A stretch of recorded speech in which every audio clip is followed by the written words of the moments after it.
Hello reviewers, welcome to my channel Science to Technology. In today's show, Computer Wednesday, we're gonna talk about flash memory. So let's dive right into it.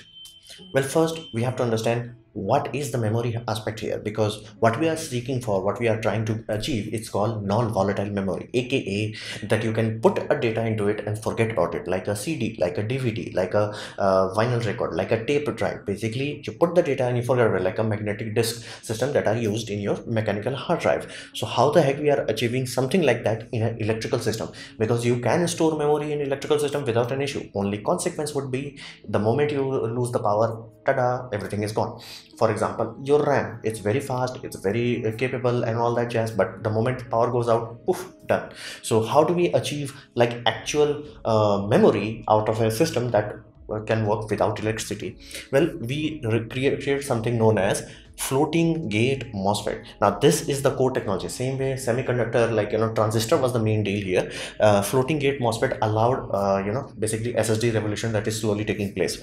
So what it is, basically you take a normal three-point system. Basically you have source, drain, control. Okay, normal, everything is simple so far. However, you add a floating gate, basically something that is conductor, and you cover it with the oxides, basically something that is an insulator. Now what you do, depending on your electricity, your architecture and all that, you will have the ability to literally drain electron from the substrate and put it into the floating gate. That's the whole point. Basically you send the electron and you can trap them here, because they are covered from insulator from all sides. It cannot leak out unless you force them to. That's why the control gate is on top. So basically, if you want to, you can flush them out. If you don't, you can keep them trapped here. And every time you are measuring data, because there is actual electrons here, the measuring output would be changed. So that's how we are achieving actual data. This is what is changing. Basically, like in your mechanical hard drive, you can actually, if you have a microscope powerful enough, or like old enough hard drive where bits were like literally can be seen. Even with like actual audio cassette recording, you can see the data if you have certain magnetic viewing glasses. So here, that's what is happening. This is what physically is changing. So floating gate is going from a state of zero charge to a charged state. Now because electron is trapped here, it does not give a damn whether electricity is out there or not. Basically the whole circuit can be discharged, completely discharged. This will still stay trapped, and in some scenarios they have successfully managed to trap electrons there without any extra hoo-ha for 10 years. Now again, this is not as amazing as like magnetic tape storage, where it can go for 25 years, but again 10 years is more than between your two restarts, so to say. So that's the whole point that's happening. Basically we have a transistor with a floating gate, and we basically pump electron into it and let them trap there. That's what's happening. That's what the electron state is changing. However, be mindful, it's a bit different from your computer state, because if you have electron, you call that a zero. If you don't have the electron, you call it one. You have to figure out whoever designed the NAND flash chip, they will explain why the heck it is. Basically it's invert. Now okay, this works. Now if I ask you problems with vinyl record, you will tell me. If I ask you problem with tape recorder, you will tell me. Problems with almost every memory storage is definitely there. You cannot bypass that. What about this? This has lower power consumption. Awesome. It is completely solid state. There is no physically moving part, so it's even more awesome. Is there any side effect to it? Short answer, yes. The reason why it's called flash chips is simply because the way this structure is designed, they have a unit called a cell.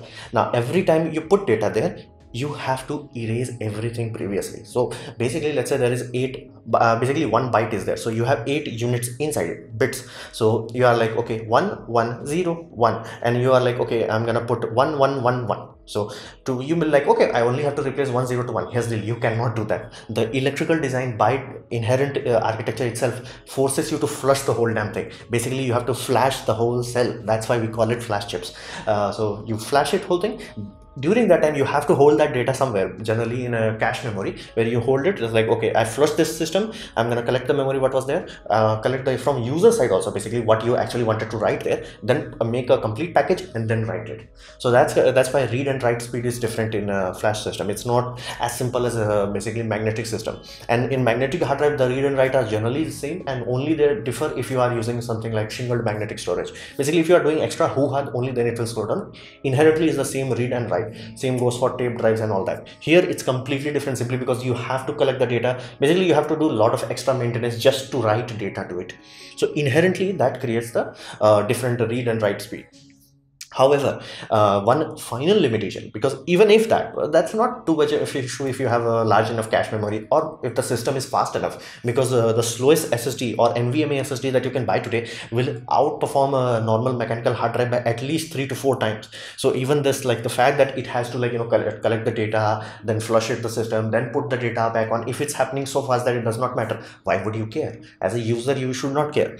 However, the main critical disadvantage of this system is basically you have a basically gate oxide basically, which is stopping the electron flow. But here's the that's how what you are doing to it. You are basically forcing electron to go in and then draining them out, going in, draining it out, going in, draining it out. So what you are doing is inherently on a chemical level, on a like a physical level, you are destroying the insulator. Because again, this insulator job is to insulate, and all you are asking it to do is like, hey bro, let it through or let it through or let it through. So, and it has to stop in between. So inherently over time, the more read and write you do, if inherently it reaches a point where it starts to erode. And I do not mean as in erodes and like, okay, physically dust will come out. Erode as in like the ability to store electrical potential in one end stops to break down. So let's say 1 volt was there. If for perfect read and write you need 1 volt, controllers will be designed to like, okay, point it, I can read. But as the insulation will get weaker, the electrons will start to do fancy weird things. Sometimes they can literally trigger the semiconductor bridge and drain itself.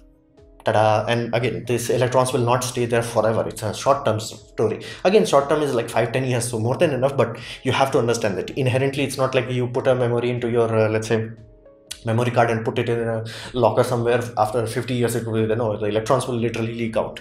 So that insulator layer is the limiting factor. That is why you keep hearing people say NAND flash chip wears out. That's why the wear leveling technology is there. That's why inherently the program is written in such a way that it evenly destroys everything. Because you could have a scenario where let's say one cell in a whole hard drive, basically SSD, is getting wear out too quickly, but if the page file was stored there, you did. So for that reason, there has to be ludicrously complex controllers. So and NAND chips basically you can buy from, let's say there are 5-6 manufacturers only that can truly deliver in large enough quantity, where it's like, okay, it's not a specialty tool, it's like you can buy like terabytes of them.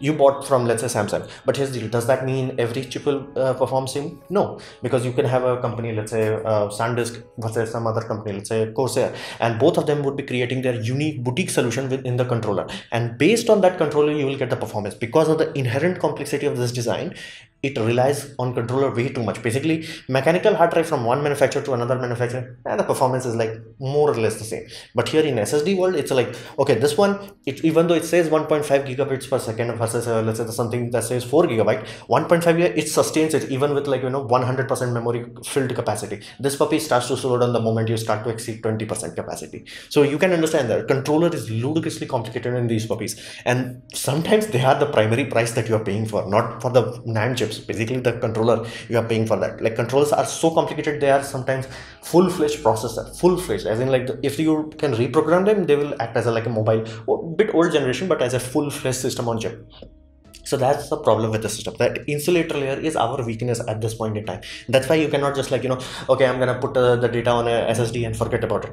10-20 years, no problem. And not to mention, if you are not using them for a very long time, let's say you're not writing them again and again, it will last for much longer, but it's not put and forget. It's not like a basically CD, DVD or tape drives. So that's the whole core architecture. This good part, low power consumption, no moving part, no sound, all that is awesome. Bad part, that insulator will over time wear out. It's not put and forget.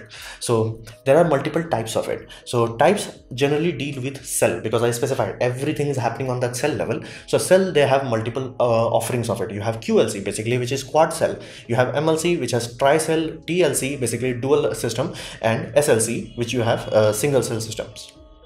Now the reason you have to understand it, think of them as a bucket. So each bucket has an electron capacity. Basically you fill the bucket with electrons and you drain them. That's all you're doing. But if all your controller has to do is tell, hey, is that bucket full or not, it's gonna work awesome. Now as your insulator will wear out, as it will lose the ability to hold electron properly. So let's say early days it was like 1 volt, I'm good, but slowly start to leak. So like let's say you turned off your computer for let's say 8-9 hours, it slowly starts to leak out. Now it's at 0.5, but again your controller is like designed for that. It will be like, I got this, I can still read and write, so everything is awesome. So As controllers became more efficient, somebody came up with the idea, why not we re-engineer a little bit and make the cell store more than one. So it will be going from 1 volt, it's that means 1 1. If it's like 0.5 volt, it's 1 0. So dual bit systems were created, which we call MLC. Then somebody is like, okay, if we can detect those three, we have very sensitive equipments, we can go even further than that. Tri-layer, even more further than that, quad layer. However, the consequence of it, because each cell had to be read so thoroughly, the speed becomes slower and slower. You are getting more capacity, undeniably. So you will go from, let's say, 512 to 256. I'm going up, basically backside. So 512, 256, 128, 64 GB.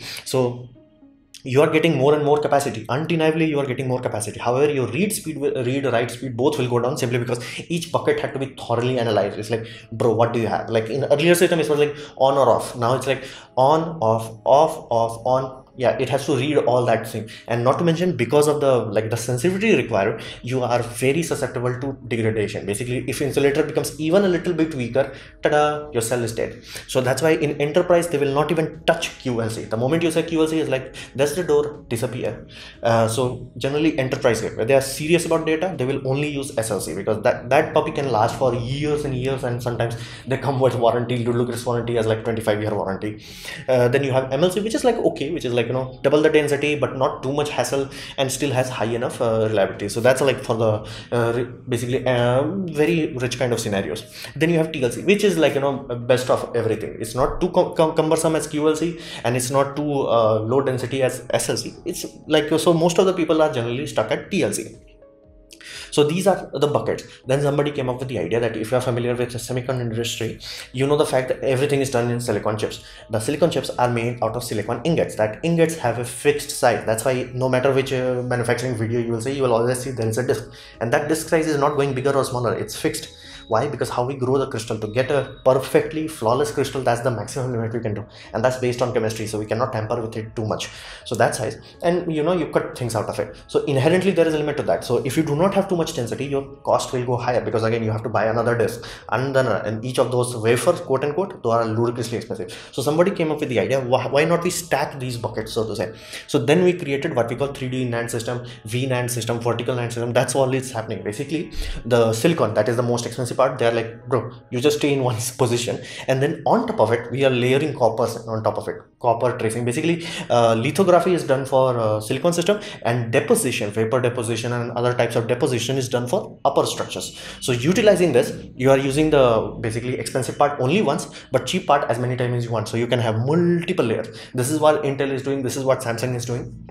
So this way you'll get lots of bucket in the same silicon footprint. Benefit, lower cost, and you can still, enterprise grade, you will simply go and tell to the manufacturer, it's like, bro, give me this vertical system but with SLC. For let's say mobile manufacturer, it's like, bro, I'm cool with slower bit of less reliability, just give me TLC. And some other manufacturer is like, bro, I only expect this device to last 1 year, but I do want a lot of capacity, hey, make it QLC. So you will change the bucket depending on your requirement, and layers depending on your manufacturing capability. Some could have like as much as 60 layers.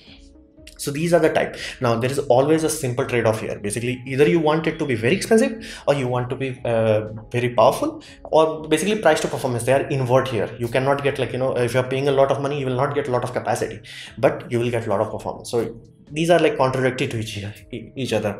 So that's the reality of it. You have to choose wisely. Unfortunately, manufacturers are not forthcoming so much, because for example, I have these two SSD, both of them are 250 GB SSD. This puppy costed me around 3,000. This puppy costed me 10,000. Now you may say these are far apart technology. Basically, I may have bought this one earlier. Yes, I bought it in 2017. This puppy I bought recently. So, but again, even if I check the modern price, is still 7,000. Why? This puppy comes with 3-year warranty. Not bad, not bad, not bad. This puppy 10 years warranty, because this is going into my main, like this is running in my main system. I wanted to have a system that I can put and forget. So many times people are running corporation industry and all that. Their boot devices will have something like this. Instead of having like 512 GB, they'll be like, hey, 256 GB is more than enough, but it has longer lifespan. They will go for something like this, and it also has some extra bells and whistles like wear leveling and DRAM cache and all that jazz. So these are the things that you have to deal with. You cannot get both. Basically, if you want a lot of capacity, you inherently will end up in a scenario you have to go to QLC, which is inherently not good. But if you want something like basically a lot of capacity for cheap, let's say for cheap SD cards, QLC is your best bet. You are like, hey, not too cheap, you will use TLC, which is generally used from mobile phones. You're like, hey, I want a bit of performance, bit of reliability, bit of longevity, MLC. And you're like, enterprise, I do not take risk with my data, go with SLC. Then we come to the future. Now future, you have to understand this. At this point in time, we have reached a point where inherently there is not too much to be done with the basically the NAND chips so far. Again, we can make it smaller, but we have already reached a point where electrons are already starting to jump, basically, which we call quantum tunneling issue. Basically, we are reaching a point where electrons are like, I don't give a damn, I'm just gonna go through your insulator. So we have a limit how small we can do, and you are familiar with CPU world is also dealing with this. Basically, they cannot shrink the nanometer too much. Basically, they are reaching a 0.56 nanometer. That's maximum. Can they make 1 nanometer, 2 nanometers? Yes, but problem is the cost of making them, cost of making the equipment that makes them is so high, it's not worth it so far. So we are expecting other technologies to catch up, like quantum computers, because we are reaching a point where it's like we cannot push it much further. And that's why the quantum basically in memory world, people, instead of trying to make the cell smaller, they start, hey, just put so many of them. For that simple reason, we cannot make them much smaller, because the electron will simply say, peace, I'm out. So everything right now in terms of performance, in terms of reliability, in terms of longevity depends on the controller. And especially, this is one example. This is a Samsung system. It has an ARM microprocessor into this. It's an expensive puppy. Basically, you may even think like you're not paying that much for the flash chips, you're paying for the controller, and that would not be untrue. And not to mention, because it requires like, page file data, something that require regular access, many NVMe SSD have actual DRAM system into it, and sometimes as huge as like few gigabytes. So more cache memory will allow us to have much better experience for user, for you and me. That will make us a different. Better controller will make our flash system will last longer. And then wear leveling techs that have been slowly being incorporated from a software level to the controller level to like the whole operating system level is also moving to a place where it's like, okay, I understand what kind of data I should put into it. So things are progressing forward, but do not expect the price to go down drastically. It will go down slowly, because even if the chip became the NAND chip became cheaper, the controller still would be expensive, because it's inherently just a computer. And these puppies nowadays can put up to 4 gigabytes read and write. So future is gonna be bright, but it's gonna come slowly. So this was my presentation on NAND flash. I hope you liked it, learned from it. In that case, please click the like button, share it amongst your friends. That will help me a lot. If you didn't like it, didn't enjoy it, I'd urge you to press dislike, press it twice to show me extra disappointment, and please leave a comment, because I try to reply to all of them. Subscribe, press the bell icon if you're free, and as always, thanks for watching.